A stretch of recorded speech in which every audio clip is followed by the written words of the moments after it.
بسم الله الرحمن الرحيم الرحمن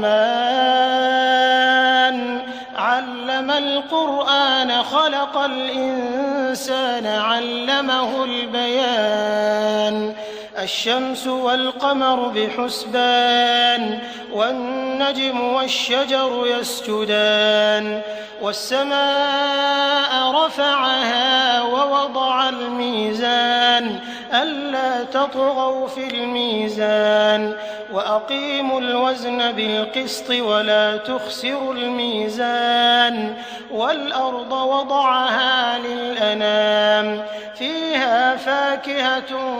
والنخل ذات الأكمام والحب ذو العصف والريحان